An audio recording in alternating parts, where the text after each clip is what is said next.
Welcome to the Young Lionz podcast and talk show. This is your host, AC Cordell. Thank you for joining us today. Hey everybody, this is your host, AC Cordell. I wanted to introduce to us today our special guest. His name is Caleb Gordon. He's an evangelist all the way from Birmingham, Alabama, and a personal friend of mine. I want you to help me welcome today Caleb Gordon to the Young Lionz podcast and talk show. Hey everybody, welcome to the Young Lionz podcast and talk show. This is your host, AC Cordell. Just wanted to bring on a good friend of mine today. It's Caleb Gordon. Caleb is an evangelist and minister that travels across the country. He's a good friend of mine and wanted to bring him on. So let's welcome Caleb Gordon today to the Young Lionz podcast. What's going on, brother? How you doing? Doing well, man. Thanks for having me on. Just staying busy, sharing the gospel, and excited football season's here. Oh, snap.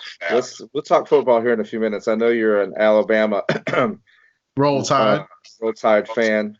I got some family members that are too. We'll dive into that in a few minutes. But hey, man, I wanted to talk to you about a few things. Tell everybody where you're located at. What's your home location? I'm based out of Birmingham, Alabama. Born and raised here, lived here my whole life. My home church, when I'm not away preaching, is Pleasant Grove Church of God. But as you said, I travel the country and preach. Awesome, man. Well, I know that you've been to Michigan a couple times this year. I know we've been able to connect a couple times. You're up here for a prayer conference and also a camp meeting. And so I was stoked to be able to see you and hang out with you during that time. And I know you're coming back to Michigan here shortly. Where are you going to be at here in Michigan? Coming up to Michigan on September 18th on a Wednesday night. I'm going to start off first that Wednesday night doing a youth revival service at Stewart Road Church of God. And then the very next night, preaching Thursday. That's in Monroe. Yes. In Monroe, Michigan. So you leave there. That's the 18th. Where do you go from there? Yes, sir. Then the very next night, the 19th, Thursday night, I'm preaching at The Point, where Ellis pastors. Looking forward to that. And then Friday night through Sunday night, preaching a revival for Wayne Terry at his church, Maranatha, I believe it is, Church of God. That's in the Detroit metropolitan area. And so he's actually asked me to come and be with you and play keys that couple of days. So I'm excited, man. Get to do a little bit of work with you here in my hometown area. I'm excited too, man. It's going to be awesome. It's so funny because pastors always ask me, they're like, Caleb, do you sing or do you play an instrument? And it's like I always tell them, I'm a black man with no soul. I can't play or sing. So I'm glad we got you coming. Oh, my God. That way I won't scare you. Oh, my God. That is hilarious, man. Well, he's given you other talents to use, that's for sure, and right. We're glad for that. So you're going to be in Detroit. That's going to be through the 22nd, 21st, something like that. Yes. Through the preaching revival for him, I believe it's the 20th through the 22nd, that Friday through Sunday, and then but I'm not actually coming home to that following Wednesday, and so because we're going to a Tigers game on Tuesday. Right, going to see the Detroit Tigers against the Toronto Blue Jays, which I'm very excited because I'm a huge Braves fan, and living here in the South in Alabama, I've always been a huge Braves fan. So I've been to many Major League Baseball games over the course of my life, but this is the first time to ever go to a different stadium outside of Atlanta. So I'm really excited. It's going to be awesome. Man, you're going to love the new Comerica Park. I love it. It's right downtown Detroit, and right literally across the street is Ford Field where the Lions play. And then like 2 blocks down the street is the LCA where the Pistons and the Red Wings play. So all of the arenas are right there, stadiums right there together. It's an amazing time when you go downtown Detroit and see any of them. Now, my beloved Tigers are struggling this year. Well, listen, man, I'm stoked. Up here to Detroit. We've been talking about trying to do something together for a while now, so I'm glad that that's coming together. So, oh yeah, and I'm really excited. And this will be the first thing, but not the last thing. You know what I mean? We're just getting started. Yeah. Yeah, man, I'm excited about it. I know that there's going to be a lot of other opportunities for you to be back here in Michigan, but there are some other great states across this country that are listening to the podcast. You need to check out Caleb Gordon. He's an evangelist with the Church of God, and doesn't just preach in Church of God's, preaches wherever the doors are open, where people want to hear about Jesus. Let's get him booked. Let's get him. I know he's got a lot of stuff booked already, but I'm sure he'll be glad to make some time and get his calendar out and figure that out for you. Well, listen, I want to talk about how long have you been in ministry? How long have you been? Let's talk about how long have you been in ministry, and then we'll talk about how long you've actually been on the road evangelizing. I have been in ministry for 11 years. I started, my ministry started in May of 2008. 2 days after I graduated high school was when my evangelism ministry began. And the first sermon I preached was actually at an outreach event at a theater here in Alabama. It's called the Helena Amphitheater. And so it was outside. It was hot.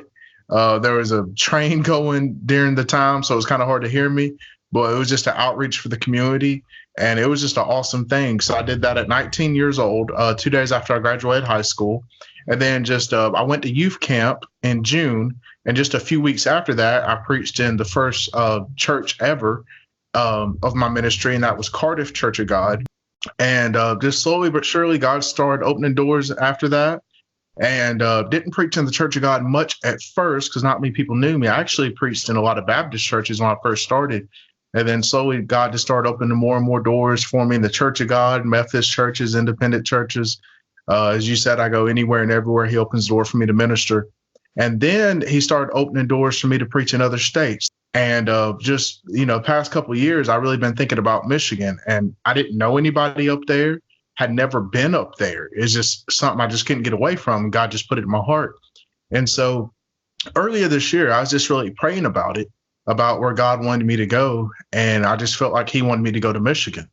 And so I decided to go to prayer conference. And really, it was just a walk of faith, or a leap of faith, should I say, because, I booked my own plane ticket, my own rental car. I was able to stay with a friend of mine, Wesley Starr, when I went up there. So I didn't have to get a hotel room or anything. But I didn't know if anybody would book me. I didn't know if guys in Michigan would be open to having me. But I came up there and just immediately, met you and some other guys, and everybody seemed receptive. And but nobody booked me because, it's the first time meeting me. So I was like, well, sometimes it takes, building connections and friendships more than once. So I decided to go back again in June, just 3 months later. And just that second time was just awesome because everybody pretty much remembered me from prayer conference. And I just, I didn't feel like an outsider at that point. I felt like I was just, another guy from Michigan. And so it's just been awesome. September is going to be my busiest month of this year, preaching in 5 different states, in Alabama, Kentucky, Ohio, Missouri, and then later this month, it's going to be in Michigan. And so I actually start one of my road trips just next week. I'm going to preach Wednesday night in Bloomville, Kentucky. Then I'm going to preach Thursday in Ohio, Friday, Saturday in Northport, Kentucky. And then Sunday, I'm going to preach near Cincinnati, Ohio. And then that following Wednesday, I'm going to finish up in St. Louis, Missouri. Wow. You're getting some frequent flyer miles, or a lot of miles on your car. Well, listen, yes. I know that you have a connection with the state bishop for the Church of God up here in Kit Box. And I know you guys have been connected for a while. So him being here in Michigan now, it's got to make you feel a little bit more like being at home. Right. Definitely. It was just one of those things. It's like, like I said, earlier, Michigan been in my heart for a few years, but I just never went up there for prayer conference, camp meeting, anything, just never, made it up there. And the first pastor I ever talked to in Michigan was Wesley Starr. And so me and him became friends and all, and made that connection. And then when I took the step of faith to come up there at prayer conference, Kit Box just really took a liking to me. I guess it just really meant a lot to him, the fact that somebody would come all the way from Alabama to Michigan to evangelize. especially because, prayer conference, it was cold because, Michigan's so different in Alabama. Here in Alabama in March, it's slowly starting to warm up. I come up to Michigan for the first time not knowing what to expect. It's cold. It's snowing. Me and my friend Wesley Starr on the way to service, and it was snowing. And I said, man, aren't they going to call service off? And he said, not for snow. He said, we don't call service off just for snow. He said, if we called service off for snow. It wasn't even that cold. Right. And it wasn't even that cold, man. You Southern boys. Well, I tell you what. Well, see, the funny thing is, I told him, I said, where I'm from, if we see 3 snowflakes, the whole state shuts down. Yeah, exactly. I told him, I said, it's cold. He said, Caleb, it's not that cold. Keep in mind, it's like in the 20s. And he told me, he said, Caleb, he said, in Michigan, anything above freezing, we consider warm. I'm like, my goodness, this is totally different to me. Yeah, it's different, and I spent some time when I left Lee and I moved to Miami. That was a big culture shock, being raised in Detroit. And so I was down there where it's like, I remember washing my car on my birthday in January and got sunburned. And I was taking pictures, sending them back home to Michigan, and my brother were like, man, look what I'm doing. But you know what? It got old quick because I missed the snow. And so coming back home, moving back home, I'm excited about the 4 seasons, man. And we'll have to get you back up here in the real winter time. From that December, January, February. Yeah, we'll get you broke in just right. Just right, you Alabama boy.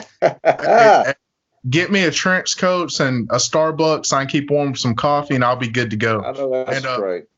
And one thing I'll say, even though it was cold when I came up there for the first time in March, the weather was cold, but I got a warm embrace from the people. And just instantly it was like, okay, it's like, God, it's like nobody really knows me up here, but you sent me up here. I'm excited. And Kip Box, just immediately, his face just lit up when he saw me. He knew I was coming, but he was just excited to see me. And then in June at a camp meeting, he said, Caleb, he said, I'm excited about you being up here. He said, I'm going to say something. And then I shared with him the appointments I got, places I was preaching. And his face just lit up. And he's believing for a revival in Michigan. And so am I. Well, listen, man, I know that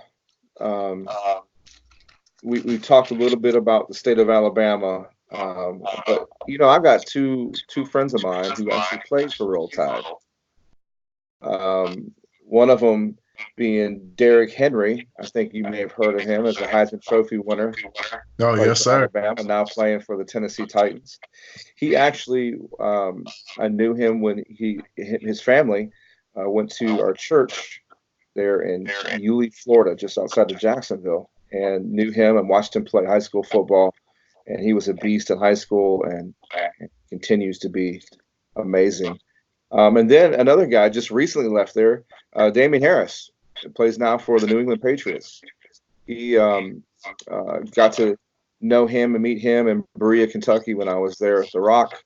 And what a great young man. I'm looking forward to what he's going to be doing now in the NFL as well. But so, yeah, 2 guys that I know. Playing for the Alabama Roll Tide. I've got 2 brothers. My older brother and my younger brother are huge Alabama fans. I don't know how, when all of us were raised here in Michigan.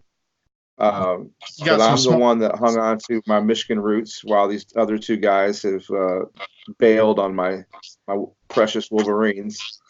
So what's going on? I'm assuming that the Alabama Roll Tide is the talk of the state. Oh, yes, sir. Yes, sir. Everybody's glad that football is back. College football, a lot of people say that the season started last week, but as far as we're concerned, it doesn't start till tomorrow when Alabama takes the field against Duke. We're the number 2 team in the country, by the way, should be number 1, but it's all right as long as we get the top 4 for the playoff. That's all that matters. But, man, I'll tell you, being in the state of Alabama, I'm not just saying this because I'm from here because I'm biased, but truly it is something special. But you are. Right. But if you love college football, you have to come to Tuscaloosa, Alabama, and go to a game because there is nothing else like it. I mean, literally, it's like when Alabama's playing football, the whole state shuts down pretty much. I mean, if you go to the mall, it's empty. There's nobody at restaurants. There's no traffic.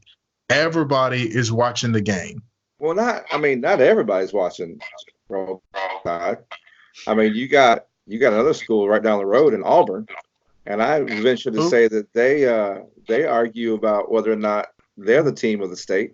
Well, you know, I mean, Nick Saban turned them into a basketball school about a year or two ago. So. Ouch. Ouch. But you know, you're talking about it being a football city. I'm gonna have to take you to Ann Arbor when you get here, because once you experience the largest football stadium in the world that has averaged over 120,000 fans in their seats in Ann Arbor to watch a Michigan Hail to the Victors Wolverines, man, you ain't never seen anything like it. So I'm gonna take you. I think I'm gonna take you before we go to the Tigers game on that Tuesday. If we can break free, I'm gonna drive you over to Ann Arbor and let you experience a real college football school and city. Because listen, we may be ranked 7th in the nation right now. That's because everybody hates Jim Harbaugh. But you know what? We'll see at the end of the year. We'll see. It is the best college campus in the nation. But anyways, moving right along. You know, I didn't want to. I didn't want to. Anything there. Just man, put that down. You're gonna make someone go blind, man. Hail to the victors. Oh my goodness. Well, anyways, man, what else is going on with you right now? I know that you got a lot of ministry going on. I know you're preparing for football season. We know that you're a Braves fan. I'm sorry about that. But what else is going on in your life? I know you got 2 amazing kids that just started school. Man, yes. And they're getting big. They just started school on Tuesday, and then their 8th birthday was Thursday. And so they definitely are both excited to be back in school and growing like weeds. Took them out to eat Monday at this place here. This called the Shrimp Basket. It's really good. And instead of them ordering the kids menu like normal, they ordered off the adult menu. And I'm thinking, oh my, they're growing too fast. We're gonna have to quit going out to eat if they're gonna start ordering off the adult. I'm gonna go ahead and put this plea out for you, pastors. Please book Caleb, because he's going to need all the money he can get to feed those 2 growing kids. They've done graduated from the kids menu to the adult menu. Brother, you better start saving your money, bro. that ain't no lie. But man, I'm just enjoying life. I would like to go hiking in the woods a little bit before, before it starts getting too cold. That way I can, there's this one place in North Alabama that I want to go hiking. You kind of hike down to a waterfall, and it's a pretty good little hike. You descend down about 1,000 feet. And so I'd like to go and do that before fall weather gets here and it's too cold to get in the water. Sure. So I'd love to do that. And one thing that I've always wanted to do but haven't done yet is zip lining. And we've got some massive zip lining courses in North Georgia. Just a couple hours away. And so I don't know if I'll get to this year, but definitely I want to do that sometime. Just looks like a great, fun thing to do outdoors and all. And what you do for a living, and I hate to use that word living, but it is what it is. Right. I know it's tiresome. It's long hours. You do get some free time once in a while, but taking those times to go do that kind of stuff and have time to pray and just meditate on what you're going through and meditate on the things that God's got in store for you. There was a place I used to go to years ago, a friend of mine, Pastor Seth Klein. He's down in kind of like southern West Virginia. He'd invite me to come down, and I would do these prayer walks, man, up in the mountains, way up in the mountains in West Virginia. And I would just go and I call them a walk, but we always use four-wheelers. And so I would take a four-wheeler way to the top and just sit there on a ridge and just, enjoy the beauty of God's creation, but also be able to seek God and pray and just ask, what's next, and be able to just meditate on the things of the Lord. And so getting a chance to do those things, man, I highly recommend them. It kind of keeps you mentally strengthened and keeps you from getting too stressed out. So definitely, you get an opportunity to go do some hiking, man. I encourage that because it's always good for the body. It's also good for the mind. So. Well, listen, man, I appreciate the opportunity that you've given to come on Young Lionz, man. I wanted to have you on so that you could share with everybody about what's coming up. And we're excited about you coming to Michigan. Thanks, man. I appreciate that. I do want to ask you about something else right off the cuff. And just kind of see how it goes, whether or not we'll leave this in our conversation or not. But it wouldn't be a Young Lionz podcast if I didn't go to a very controversial topic somewhere along the conversation. So, you brought something up while you were praying about racism. And I just wanted to, ask you, being a young Black man in the South, in Alabama, have you experienced racism, whether it be in your personal life, whether it be business or professional basis, or even in the church? Have you experienced any of that yourself? I have, definitely. I've experienced it in a number of ways. For example, there was a pastor friend of mine that he pastored in South Alabama. And he told me, he said, Caleb, he said, I want to have you come preach in my church sometime. He said, but I've got some racist people here. He said, not everybody in the church, but some people are. Well, he kept praying about it, and he'd been there for a few years. And he was white. Everybody in his church was white. Me and him have been friends for a while. And he said, Caleb, he said, I want to have you come preach sometime. And he said, I'm just going to let you know, he said, a few people in my church are racist. He said, they can get over it, get saved. He said, I couldn't care less. Well, I go and preach. Nobody ever says a negative word to me or anything. Everybody, for the most part, was nice. And then about a year or two later, he invited me to come back again. Well, anyways, during worship, everything was fine. I stand up to go to the pulpit, and two people get up and they walk out of service. And what it was, they waited on purpose till I walked to the pulpit just to make a scene. Well, somebody that goes to the church, they went to the pastor after service, and they told the pastor, they said, Pastor, they said, we love Caleb. We all do. They said, that's just two people in the church. And they said, the rest of us don't feel that way at all, and we don't agree with that. So there was that. One thing that I thought was awesome, I'll never forget, it was 5 years ago, 4 to 6 years ago. I was preaching in Louisville, Kentucky, and there was a lady sitting on the second row of her arms folded. She was sitting behind the pastor. And I was like, oh, I can tell she's excited to be here on Sunday morning. Well, anyways, I preached a message that morning, and the title of it was Stay Focused on the Mission. Basically just 2 points. One, stay focused on Christ. Two, stay focused on the mission that he has for you to do. Well, anyways, that morning, I didn't say anything about loving your neighbor, racism, nothing like that. I just preached on that. I gave the altar call, and she made a beeline for me, and she was the first person to the altar. And she said, Caleb, I need you to forgive me. And I'm thinking to myself, I don't know this woman. This is my first time to preach in Louisville, Kentucky, to come to this church. What do I need to forgive you of? And she said, my whole life, I've been a racist, and I didn't want to hear anything you had to say at first because you were Black. She said, but God touched my heart here today and saved me, and I want to give you a hug. And so that was just absolutely amazing. So just simply preaching the word of God, the word still works. And one thing, too, that will shock you that you probably don't even know about, even though we're friends, is I'm adopted. My biological mother, she did drugs and she was pregnant with me. The doctor said I would never walk, never talk.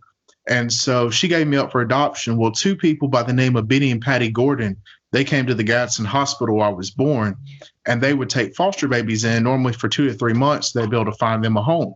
Well, anyways, they had me for over 2 years because nobody wanted to adopt me because of all the health problems.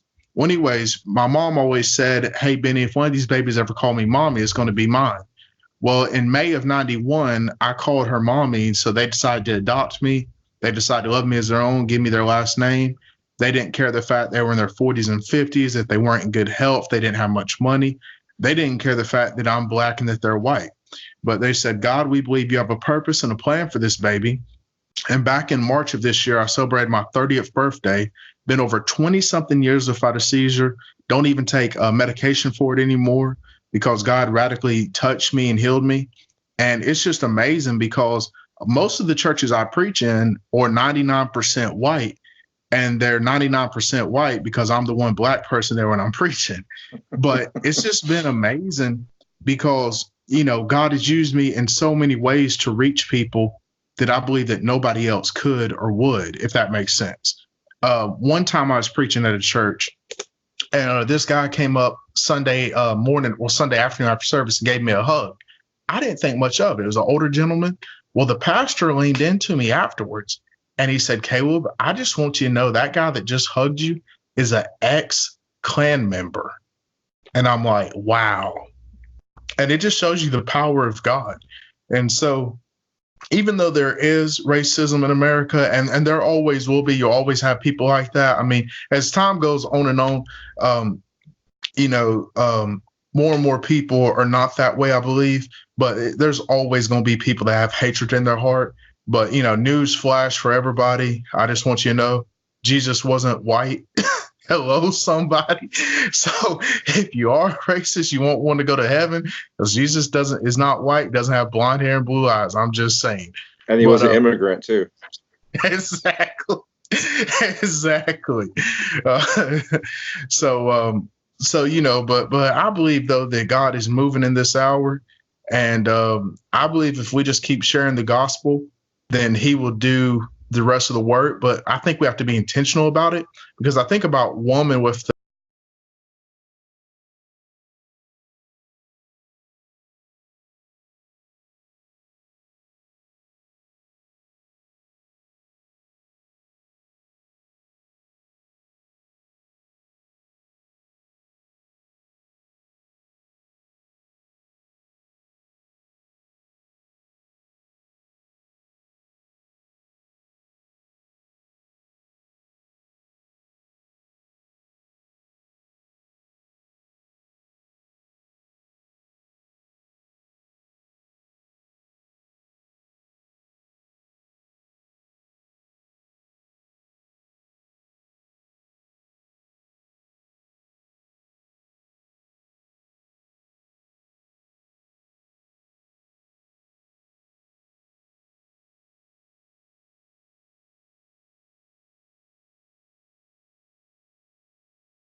When you live in an inner city, or you live in the South, and you've been involved in any type of altercation or been involved in any type of racism situations, we all see things through different perspectives.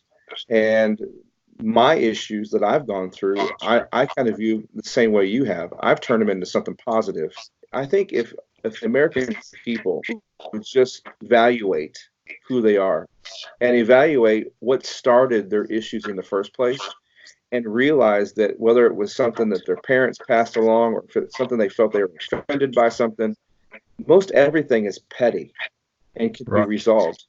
And when you let it be centered by the power of love, the love of God, there's no power, no negative force, no hatred that can outstand the love of God. And that we have to do as a group of people is understand that we have to be connected to him. And through that and the love of God, there's not a racism bone that can stand. There's not nothing that can stand against us. So today I'm thankful that you have that mentality, that no matter the situations you've been addressed with, you've been able to handle it with love and honor and respect. And that means a lot to me as a friend, just knowing that's your mentality. So, I just want to say to the listeners today, again, on the Young Lionz podcast, that we have to be attentive to what's going on in our surroundings. And if we will just learn to find out about the person as opposed to passing judgment on somebody when we just see them, that would solve a lot of our problems. It really would. Well, but listen, man, I appreciate you taking the time and sharing the stories, sharing your heart with us today. And I'm looking forward to you being here in Michigan in a few weeks and a chance to take you over to Ann Arbor so you can see the big house and see what a real college campus is supposed to look like. But anyways, listen, man, I love you, bro. And thanks again for being with us on the Young Lions podcast. And thanks for speaking a blessing over our listeners today. Looking forward to seeing you real soon. Yes, sir. Thank you so much for having me. God bless. Excited to see you in a couple of weeks. It's going to be epic. And man, just praying for the best for you and your ministry, and pray that you reach many people through this podcast. And I just want to encourage you, when you have a lot of listeners, keep doing it. When you don't have many, keep doing it because it's all about that one. And you never know how it may touch, encourage somebody. You may say words that are the very thing that somebody needs to hear. So, man, just keep doing what you're doing. I appreciate it, brother. Listen, man, we appreciate you. Looking forward to seeing you. God bless. We'll talk to you soon, Caleb. Talk to you, man. Bye. All right. Thank you for joining us today on the Young Lions podcast and talk show with our special guest, Caleb Gordon. We're glad to have him with us today. Young Lions is brought to you by the following sponsors: the CW Consulting Firm, helping you build in every stage of your life. Also, the School for Creative Worshipers, and their slogan is cultivating hearts, developing skills, and facilitating holy moments. We want to thank both of those sponsors for today's program. If you're interested in being part of our program as a guest or even a sponsor, please go to our website at www.younglions.com, and that is with a Z, younglions.com, or you can see us on all social media sites. Again, thanks for being with us today on Young Lions Podcast and Talk Show. This is AC Cordell signing off.